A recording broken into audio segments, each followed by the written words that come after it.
Bonjour à tous, bienvenue à ce webinaire. Je m'appelle Marianne La Charité-Lemieux et je travaille pour M361. Ça me fait plaisir de vous accueillir ce midi.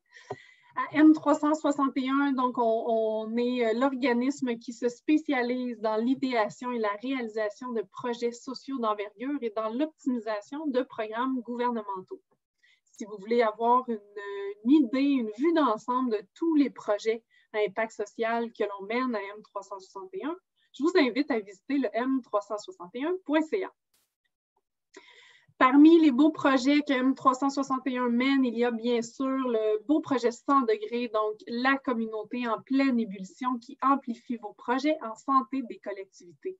Évidemment, le webinaire d'aujourd'hui vous est offert là, dans le cadre du projet 100 degrés, puisqu'on parle d'approvisionnement local à votre école, les essentiels pour soumettre un projet de qualité.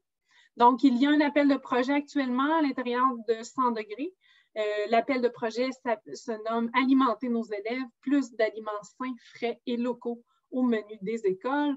Donc, cet appel de projet, évidemment, vise les écoles publiques québécoises, donc au cours du 3 novembre au 10 décembre. Donc, on est en plein dans la période de dépôt des projets.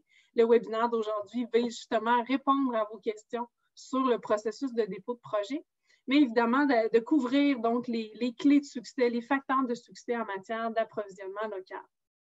D'ailleurs, cet appel de projet est réalisé, oui, par 100 degrés, une initiative de M361, mais également le partenaire financier qui est le ministère de l'Agriculture et de l'Alimentation du Québec, Agriculture, Pêcherie, Alimentation du Québec, oui, pardon, et notre partenaire principal de réalisation qui est Équiterre.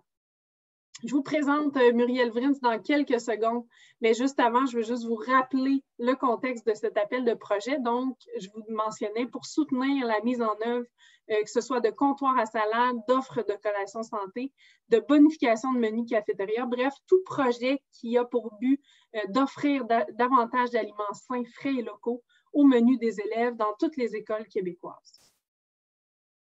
Donc, ce webinaire d'une durée de 60 minutes est divisé en deux blocs principaux. Le premier bloc, on voit vraiment, avec Muriel Vrins d'Équiterre, que je vous présente tout de suite après, on voit vraiment quels sont les trucs, les astuces en matière d'implantation de projets en approvisionnement local. Donc, on est vraiment dans les clés de succès pour bien démarrer un projet qui a de l'impact et qui a le maximum de chances de réussir dans son milieu. Donc, on couvre ça pour un premier 40 minutes et je laisserai la parole à Muriel pour ce premier bloc. Dans un deuxième temps, on va vraiment aller voir quelles sont vos questions et on va vraiment y répondre. Donc, sur le processus de dépôt de projet en tant que tel, où peut-on trouver le formulaire, quelles sont les dépenses admissibles. Donc, tout ce qui est plus technique, on le couvre dans le dernier 20 minutes du webinaire, donc à partir de 12h40. En continu, je vous invite à échanger avec nous, que ce soit sur l'un ou l'autre de ces blocs-là.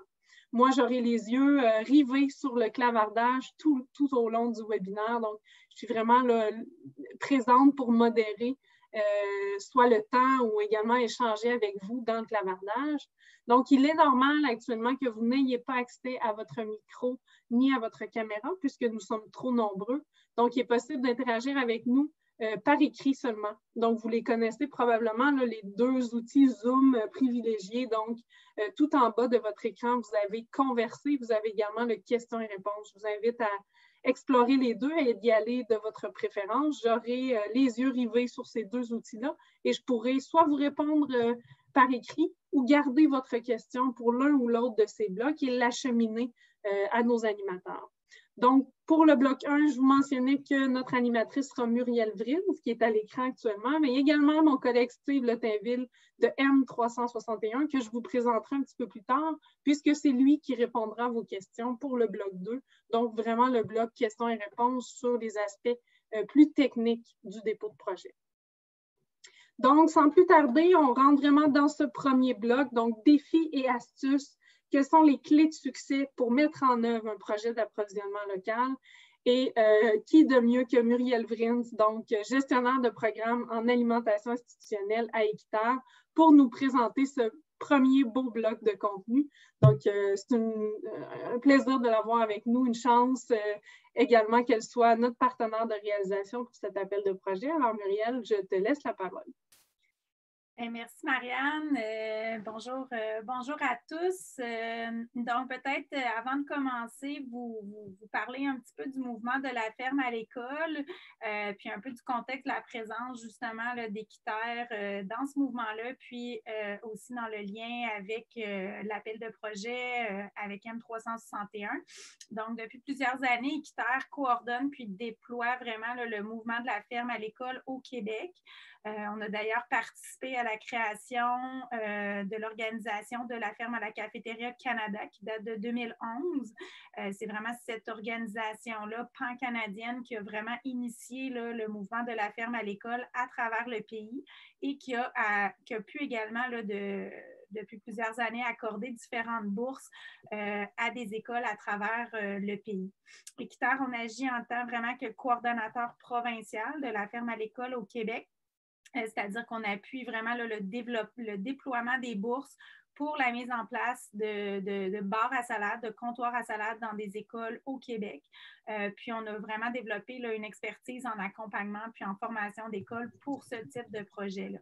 Il y a eu, dans le cadre vraiment du mouvement de la ferme à l'école, à ce jour, il y a eu 2 appels de projet là, au Québec, mais dans le cadre de l'initiative là, canadienne.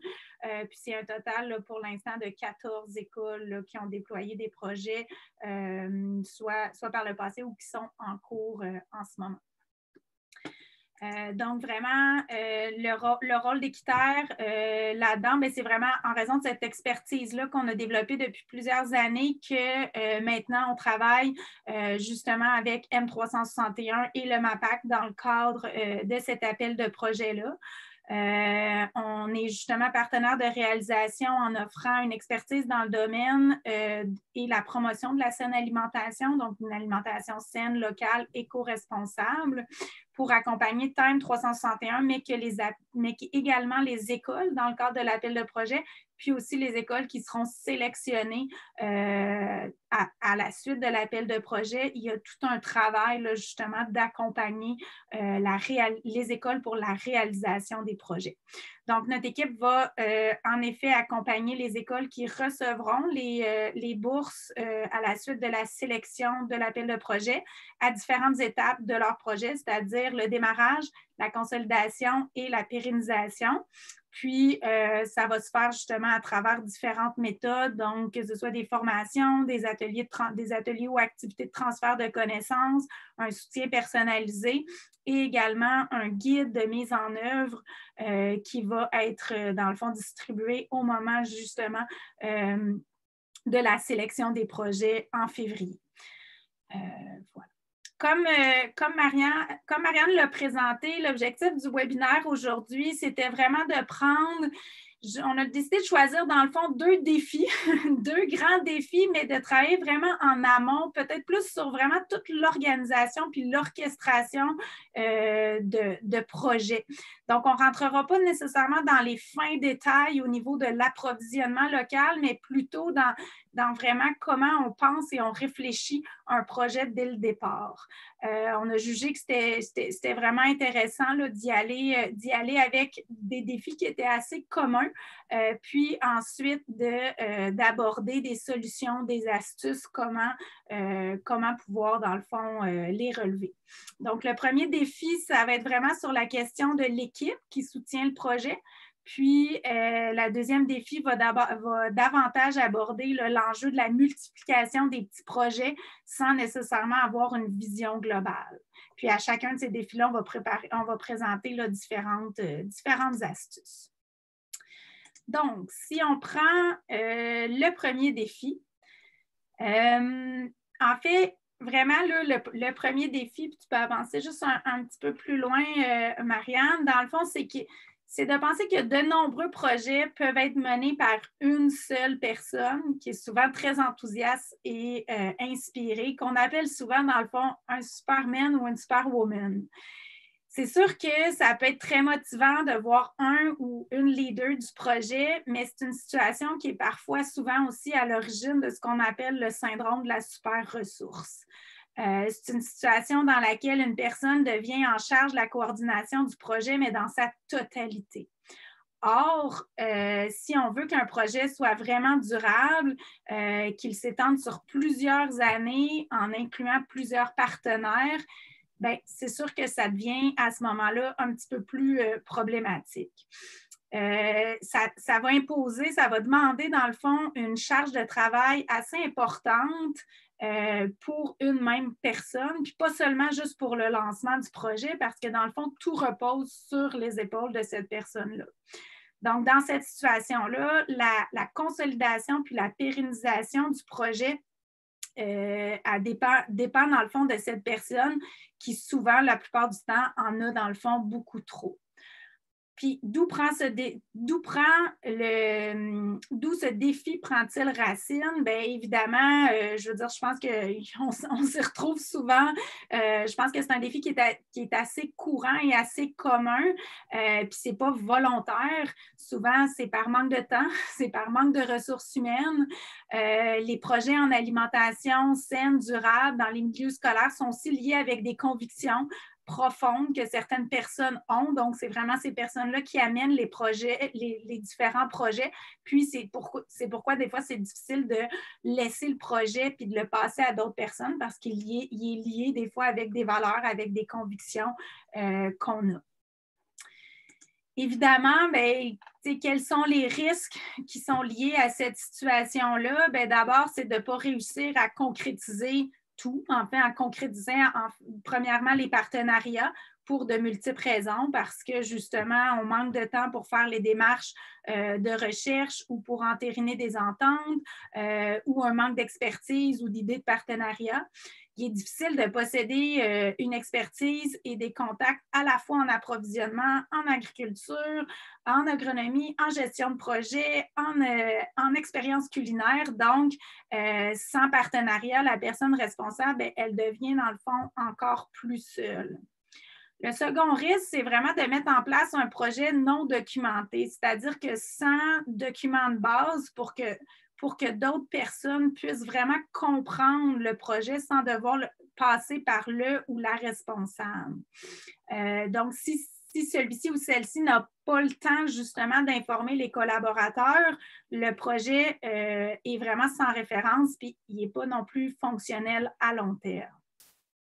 Ensuite, dans la même idée, le risque d'un projet porté par une seule personne, c'est vraiment une planification déficitaire, c'est-à-dire qu'il est difficile pour cette personne seule dans le feu de l'action de prendre du recul pour planifier des objectifs du projet, puis justement savoir en tout temps les visionner, les avoir en tête pour vraiment garder le cap. Enfin, il y a aussi tout ce travail de planification, de documentation, de réalisation d'entente. C'est vraiment gros pour une seule personne, même si avec toute la volonté et la passion du monde, donc il y a des risques quand même à ce que le projet, entre guillemets, tombe à l'eau si la personne s'épuise ou tout simplement quitte son poste. Donc, comment un peu voir à tout cela? On a identifié 6 différentes astuces. Donc, pour vraiment, astuce numéro 1, pour assurer la continuité du projet, c'est vraiment fondamental de documenter votre expérience. Donc, de s'assurer de décrire dès le moment où on planifie le projet. Donc, on est en plein dedans. c'est souvent à l'étape 0, c'est-à-dire maintenant au moment de rédiger le dépôt de la demande, c'est d'y aller avec, d'écrire chacune des étapes de réalisation du projet, d'inclure des contacts liés aussi à chacune des différentes étapes pour que ce soit facile dès le début de pouvoir se partager les tâches, puis aussi de pouvoir les passer à quelqu'un d'autre éventuellement. Ensuite, de réunir aussi l'ensemble des informations tout le temps au même endroit. Donc, votre demande, votre contrat, vos contacts, vos fournisseurs, vos factures, etc. Donc, c'est sûr que ça peut se faire un peu plus tard, mais plus on le fait plus tôt, plus facile ça va être parce qu'on aura toujours le réflexe d'aller à ce même endroit-là et le projet va être documenté là, justement dès l'étape 0. Ensuite, astuce numéro 2, c'est vraiment d'être bien entouré. Être bien entouré, ça nous permet d'éviter que s'il y a une personne qui a à partir, ben, ça mette en péril là, la poursuite du projet. Donc, il est important d'essayer de former plusieurs personnes qui soient capables soit de reprendre les rênes ou de s'impliquer en cours de route à différentes tâches ou à différents moments là, dans la réalisation du projet. Donc, ça, c'est important de l'ajouter à la documentation, certaines procédures essentielles au fonctionnement du projet. Par exemple, ça peut être intéressant d'écrire une marche à suivre pour faire la commande des aliments, préparer les collations. Donc, c'est tout fonctionnement qui peut être intéressant là, à laisser une trace. C'est important là, de pouvoir aussi y penser dès le début de l'idéation d'un projet. Astuce numéro 3, dans le fond, que vous décidez de mettre en place un comptoir à salade, d'offrir des collations ou encore de bonifier le menu de votre cafétéria. Vraiment établir des objectifs dès le départ, c'est une étape incontournable. Pardon. C'est vraiment ce qui vous permet justement de ne pas vous égarer en cours de route, puis de garder l'alimentation saine, locale, éco-responsable au cœur du projet. Puis ça, autant pour l'approvisionnement en aliments locaux, mais aussi pour tout planifier les activités éducatives. Donc, de se fixer des objectifs qui sont clairs, qui sont mesurables, qui sont réalistes. Et ensuite, de se fixer des indicateurs. Donc, vous devez vraiment avoir des indicateurs pour mesurer la progression puis la réalisation du projet. Si je peux donner dans le fond un exemple, dans le cadre de l'appel de projet ici, vous devez viser vraiment une augmentation, une part importante d'achat d'aliments sains, locaux, éco-responsables, puis idéalement une augmentation là, de façon graduelle et permanente. Donc, un premier objectif pourrait dire une augmentation de 10 de votre volume d'achat d'aliments locaux entre la première année et la deuxième année d'implantation du projet. Puis ensuite, vous pourriez aussi faire en sorte que cet objectif-là, la seconde année, le pourcentage d'augmentation pour atteindre 25 %. Donc, on peut y aller là, de façon graduelle et croissante à travers le temps. Ensuite, si vous devez prévoir des activités éducatives en lien avec votre projet, donc votre objectif serait, par exemple, d'offrir une activité éducative par semaine au cours de la première année d'implantation du projet ou par 2 semaines. Puis ensuite, la seconde année, la fréquence pourrait augmenter là, à 2-3 fois par semaine ou à 1 fois par semaine, dépendant quel était là, l'objectif initial.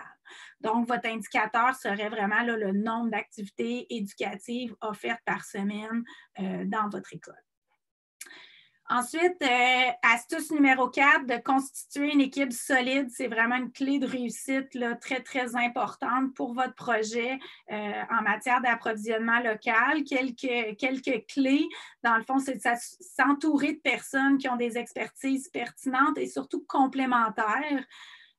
Seul, on peut pas accumuler une expertise, je dirais, dans tout, tant au niveau des menus que de l'approvisionnement, que du jardinage, que de l'animation d'ateliers éducatifs, que de gestion de projet, puis c'est bien normal. Donc, c'est vraiment avantageux sur tous les plans de mobiliser une équipe école autour d'un projet pour vraiment que cette équipe-là soit nombreuse et variée. Donc, ici, quelques exemples, par exemple, des membres d'une école ou de la communauté qui peuvent être susceptibles de vous aider. Par exemple, la direction qui doit être impliquée non seulement pour le dépôt du projet, mais vraiment pour sa mise en œuvre à long terme. Ensuite, les enseignants qui peuvent faciliter là, tout ce qui est l'éducation, la sensibilisation, puis la participation des élèves.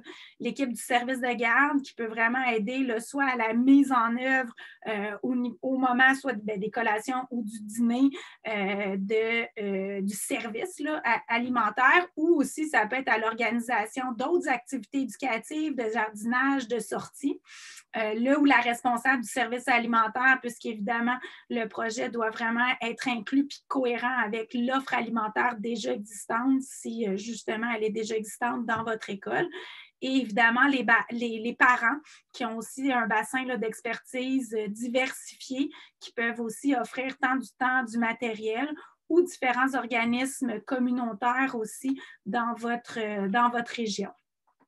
Il est important aussi ensuite de vraiment voir à se répartir des rôles de façon équitable pour vraiment une gestion là, à long terme. Par exemple, on peut penser qu'il est peu réaliste de donner le mandat à un seul parent bénévole ou de l'ensemble de tout le projet. Donc, d'essayer vraiment de pouvoir y aller. Bien, ça dépend encore une fois, là, comme je dis, ça dépend de la disponibilité des gens, mais d'y aller aussi à faire en sorte que tout ne repose pas sur les épaules d'une même personne puis que ce soit justement là, réparti à travers les différentes personnes. Ensuite, astuce numéro 5, déléguer le travail, c'est vraiment une tâche essentielle de la part des responsables du projet. Donc, si les premières étapes ont été bien réalisées, c'est-à-dire la documentation du projet, l'établissement d'objectifs, la formation d'une équipe et de la relève, donc, cette astuce-là ne sera plus un problème. Dans le fond, quelques clés de succès, c'est vraiment d'apprendre à faire confiance à son équipe, puis vraiment de stimuler l'intelligence collective. Donc, par exemple, pour faire émerger des nouvelles idées, pour inclure davantage les élèves, les jeunes, puis garder aussi toujours un esprit critique pour vraiment s'améliorer ou bonifier là, le projet là, en continu. Ensuite, finalement, astuce numéro 6, c'est pour solidifier notre projet puis accroître son impact, c'est vraiment d'unir nos forces avec des partenaires communautaires vraiment ancrés dans notre région. Donc, de penser à être stratégique, de choisir des partenaires qui ont les mêmes objectifs que vous, mais qui vont compléter l'expertise de votre équipe. Donc, de rechercher vraiment un engagement concret de la part des partenaires. Lorsque c'est possible, s'ils peuvent vraiment mettre la main à la pâte, vraiment mettre la main à la pâte ou je dirais la main à la terre aussi, si l'exemple est plus dans le jardin ou dans les ateliers culinaires, de réellement les impliquer, comme je dis, je pense que ça peut être bon de les rassembler autour de l'équipe du projet, donc de les faire prendre part aux discussions, mais surtout à l'action, pas juste, justement, c'est le fun de pouvoir voir les réalisations, je pense que c'est ce qui nous motive, c'est ce qui nous mobilise. Ensuite, de les inviter à contribuer à l'organisation d'activités pratiques, que ce soit un atelier culinaire, à l'inauguration d'un projet, à une activité dans le jardin, donc de vraiment pouvoir qu'ils se sentent là, impliqués. Et aussi d'être clair vraiment à propos du type d'engagement que vous recherchez. Donc, dès le début, d'être le plus clair pour vraiment éviter là, toute ambiguïté. Donc, ici, quelques exemples sur des partenaires clés. Il peut y avoir la table de concertation. Dans le fond, il peut y avoir la table bioalimentaire de votre région qui a vraiment une connaissance approfondie des fournisseurs de la filière agroalimentaire locale. Il peut y avoir la table de concertation régionale qui déjà regroupent des expertises, des organisations du milieu très, très complémentaires. Il peut y avoir des organisations qui travaillent en alimentation ou en agriculture, comme par exemple des cuisines collectives, des jardins communautaires, des mouvements verts ou des organismes environnementaux locaux, des initiatives pour renforcer la sécurité alimentaire.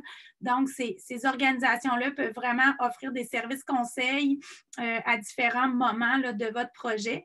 Il peut aussi avoir des organisations qui travaillent auprès de personnes vulnérables, par exemple les maisons pour les aînés, les organismes de réinsertion sociale, qui peuvent vraiment offrir du temps parce qu'elles vont rechercher là, justement des opportunités d'activité avec ces clientèles-là.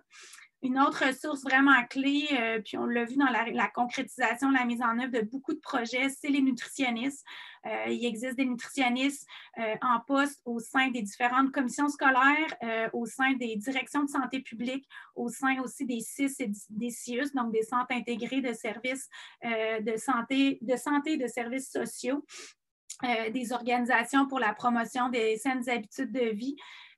Ces personnes-là peuvent vraiment, entre autres, évaluer les besoins du milieu, faire beaucoup de liens, de ponts, de s'assurer que les menus sont sains, diversifiés, de participer à l'implantation des programmes et de promotion de saine alimentation, puis également d'activités pédagogiques autour d'ateliers culinaires, autour de jardins.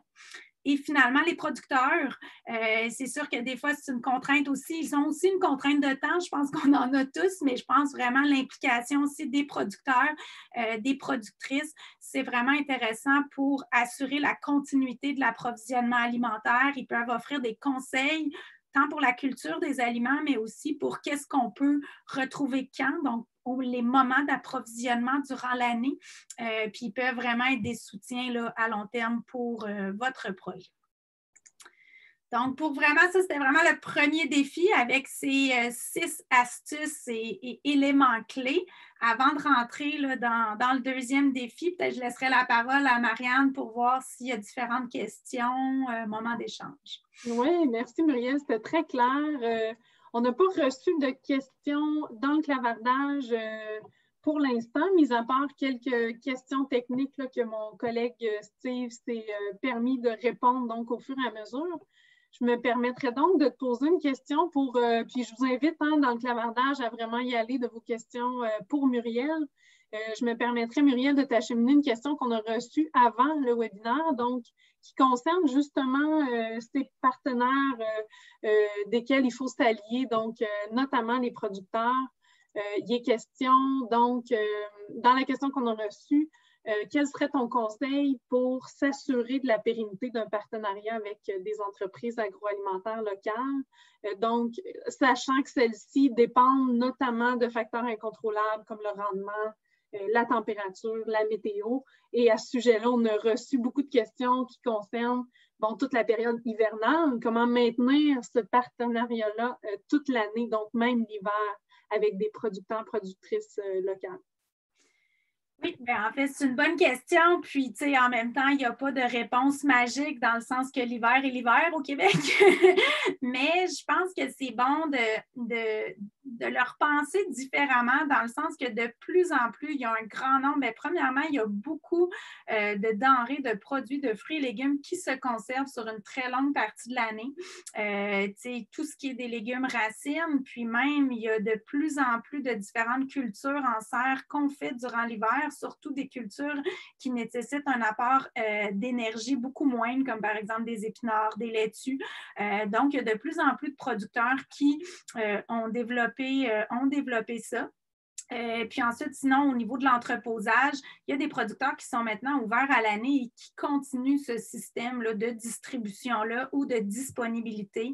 Par exemple, les pommes du Québec sont vraiment disponibles chez les producteurs à l'année, mais il y en a les carottes, les patates. Donc, il y a quand même vraiment toute une base de fruits et légumes frais possible pour s'approvisionner localement et ce, même en hiver.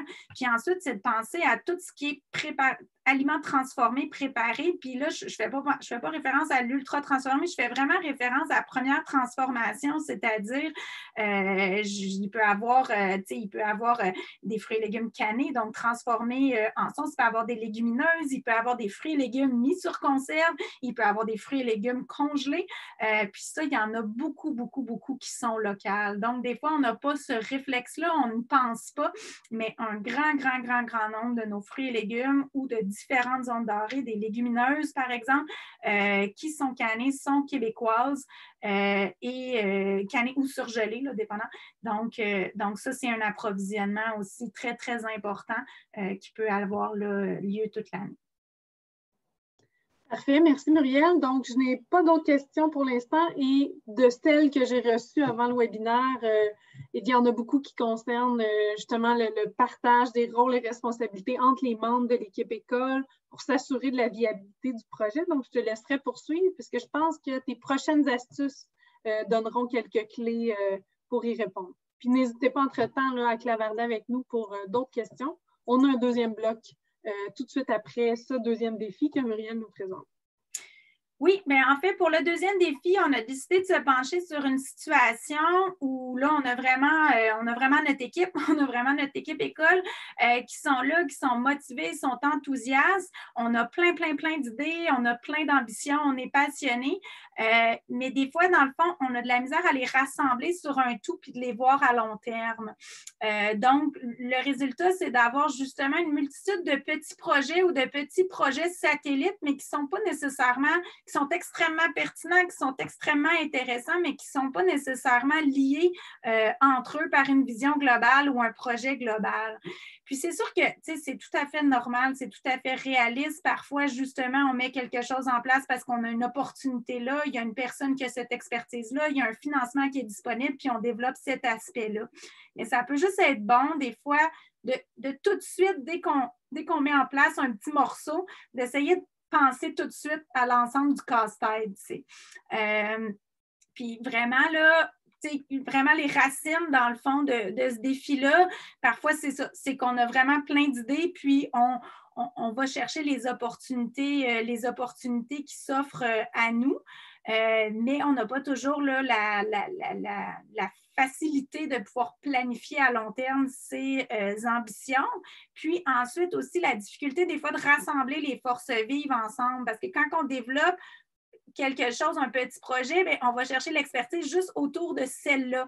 Fait que ça fait en sorte qu'on tombe plus dans du travail individuel en silo au lieu justement de tout mettre tout le monde ensemble puis de rassembler là, les forces vives ensemble. Comme je dis, en même temps, je veux dire, c'est facile à dire, puis je le sais, là, que c'est facile à dire, difficile à faire parce que les choses, des fois, arrivent comme ça, puis on y va comment elles sont possibles. Mais ça peut être intéressant là, vraiment de pouvoir, c'est surtout aussi dans le cadre d'un appel de projet, de penser à rassembler tout ça ensemble puis d'écrire là, cette vision-là ensemble. Donc, les risques potentiels, en plus de multiplier le travail, le fait qu'il y ait plein de petits projets fait en sorte des fois qu'on ne voit pas où on s'en va tout le monde ensemble. Donc, on voit nos petits projets tout seuls, mais on ne voit pas le tout qui est beaucoup plus grand. Fait que parfois, justement, ça l'entraîne une démotivation ou même un épuisement de l'équipe parce que justement, on voit un petit peu plus chacun nos petits morceaux. Sans cette vision globale ou ces objectifs ou les objectifs justement de l'ensemble, c'est plus difficile aussi d'être convaincant, de vendre, de faire un peu le pitch de notre projet aux autres personnes là, qui sont impliquées ou de l'équipe école ou des organismes, des partenaires locaux. Donc, c'est plus facile de les faire embarquer dans notre projet. Et finalement, en multipliant plein de petits projets qui ne sont pas nécessairement liés, bien, c'est sûr que la pérennité peut être affectée. Donc, souvent, si on s'essouffle, bien, ça fait en sorte qu'il y en a un qui peut tomber beaucoup plus facilement s'il n'est pas rattaché justement dès le départ au tout là, vraiment plus ambitieux et plus global. Donc, comment faire justement pour relever le défi? Bien, première astuce, c'est vraiment de déterminer avec votre équipe la problématique, c'est-à-dire l'enjeu auquel vous souhaitez répondre. Puis c'est vraiment en identifiant la problématique, après ça, qu'on peut arriver à dire, OK, bien, comment? Comment on va le mettre en œuvre, puis là, on détermine le type de projet qu'on met en place et qu'on se donne les moyens. Donc, si vraiment vous voulez former votre rêve partagé, entériner la vision du projet dès le départ, ça va vraiment faciliter la mobilisation de l'équipe, puis surtout aussi s'assurer que toutes les personnes sont sur la même longueur d'onde. Si tout est décousu là, en matière d'objectifs ou qu'il n'y en a pas vraiment d'établi, c'est sûr que c'est moins tentant pour les partenaires de s'impliquer. Puis, pour les personnes dans le projet, bien, c'est aussi beaucoup plus démotivant. Aussi, vous allez pouvoir mesurer beaucoup plus facilement si les objectifs dès le départ, si la vision globale avec les objectifs dès le départ sont clairs, bien, c'est sûr que c'est beaucoup plus facile de mesurer l'atteinte des objectifs. Puis chaque on se nourrit aussi énormément de nos résultats, de chaque petite victoire, si je peux dire, ou chaque petit succès. Donc, c'est intéressant aussi que si on peut les mesurer, bien, on voit qu'on travaille tout le monde auprès d'un objectif, puis on sent vraiment là, cet engagement-là, puis cette motivation-là pour l'équipe. Ensuite, astuce numéro 2, dans le fond, si vous fixez un objectif global puis ou des sous-objectifs clairs, réalistes, ça devient beaucoup plus facile ensuite d'arrimer les demandes de financement. Encore une fois, je le sais que dans la vraie vie, des fois, ça ne se passe pas comme ça. C'est plutôt l'inverse. On voit une opportunité de financement et là, on écrit une partie d'un projet.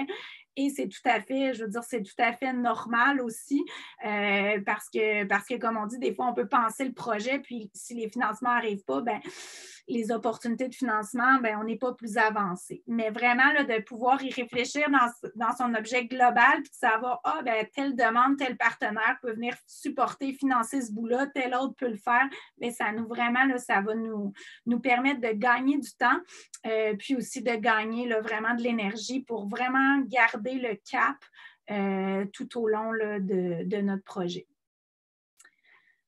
Ensuite, astuce numéro 3, vraiment d'expérience, on peut assurer qu'il est toujours préférable de bonifier par exemple, l'offre alimentaire de votre école plutôt que de bâtir vraiment quelque chose qui est 100% en parallèle. Donc, de vraiment partir de l'existant parce que des fois, de réinventer la roue, c'est extrême. C'est pas que ça ne fonctionne pas. Je veux dire, je pense qu'il y a vraiment des situations où ça peut très bien fonctionner, mais souvent repartir à neuf est beaucoup plus énergivore, va demander beaucoup plus de temps et d'investissement. Donc, si on peut partir de l'existant et bonifier, bien, on va déjà gagner, là, je dirais, toute une étape et des partenaires qui vont être impliqués également. Donc, c'est vraiment, puis ça, bien justement, des partenaires, donc c'est vraiment le meilleur moyen pour ancrer votre projet dans la réalité du milieu. Vous pouvez vraiment vous appuyer sur une collaboration avec le service alimentaire déjà présent, si c'est le cas, ou encore sur l'approvisionnement d'un jardin pédagogique ou d'une serre qui est déjà en place. Donc, de vraiment regarder dans votre école, c'est quoi qui est en place, puis qu'est-ce qui pourrait être bonifié à ce qui existe déjà. Ça peut être aussi une offre de collation, de déjeuner. Il y a énormément de projets là, qui sont déjà existants dans les écoles en matière d'alimentation. Donc, c'est de voir comment aussi on peut bonifier une initiative. On peut bonifier cette initiative-là en augmentant la part de l'offre alimentaire locale éco-responsable. Donc, quelques exemples.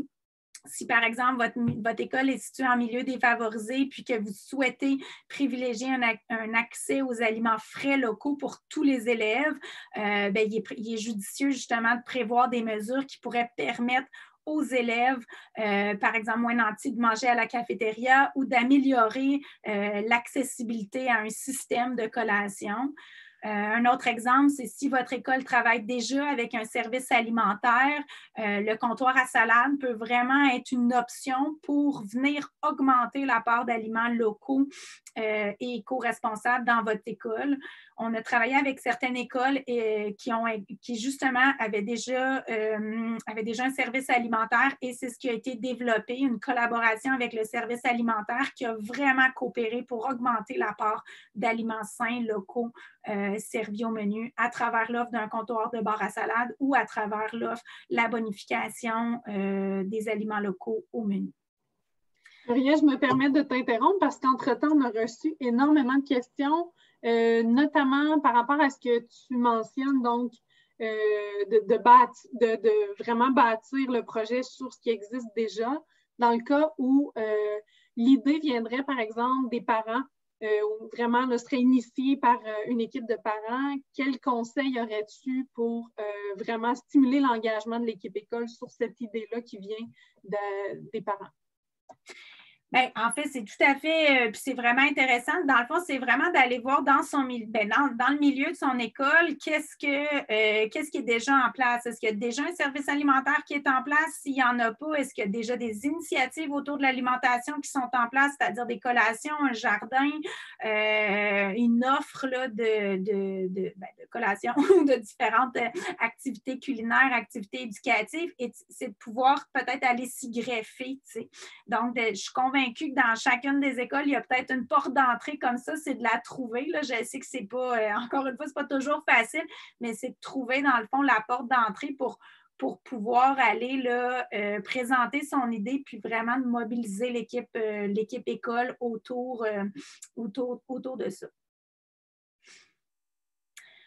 C'est ensuite, dernière astuce pour terminer là, notre deuxième défi, c'est vraiment d'y aller à petits pas, de ne pas penser là, vouloir demain matin courir un marathon ou des ultramarathons, entre guillemets, de vraiment rester réaliste puis ancré dans la réalité de son milieu. Des fois, on voit souvent des giga-projets. Comme je dis, c'est intéressant parce que c'est ça qui nous donne notre vision, puis c'est important d'en avoir une, mais je pense qu'il ne faut pas avoir peur après ça, de le morceler en petites étapes, en petits objectifs, en petits projets pour justement pouvoir plus facilement y aller, puis pas perdre des joueurs en cours de route par une démotivation ou une démobilisation. Puis c'est vraiment un gage, dans le fond, je dirais, de pérennité à long terme. Puis ensuite, c'est de se nourrir de ses succès, justement en morcelant, en faisant en sorte qu'on peut découper par des petits objectifs, bien, ça va nous permettre de vraiment se motiver à chacune des étapes. Donc, vraiment des pas solides qui sont réalisés un à la fois vont être un gage d'une plus grande pérennité et d'un plus grand impact. Il n'est pas impossible de réaliser même plusieurs de toutes ces étapes-là en même temps. Il suffit juste de s'assurer qu'on a assez de personnes autour de nous puis que tout le monde va dans la même direction. Fait qu'à ce moment-là, ça va être vraiment intéressant là, de pouvoir se motiver, se mobiliser tout le monde ensemble. Puis pour terminer, vraiment là, tous les éléments mentionnés sur tout ce qui était là, vraiment démarrage d'un projet, constituer l'équipe idéale, cibler ses besoins, puis ensuite les étapes qui vont suivre, donc c'est-à-dire toute la consolidation, la pérennisation, sont disponibles à travers, dans le fond, un schéma qu'on a rassemblé ici graphiquement. On voit vraiment bien là, tous ces ingrédients clés pour la réussite de son projet. C'est un schéma qui, pour l'instant, est disponible. Il va vous être partagé là, à la suite du webinaire, là, tout comme, je pense, la présentation PowerPoint. Mais ça va être aussi quelque chose qui va être abordé beaucoup plus en détail dans le guide de mise en œuvre qui sera disponible aussi au moment, dans le fond, de la sélection des projets. Donc, il va vous être partagé au mois de février.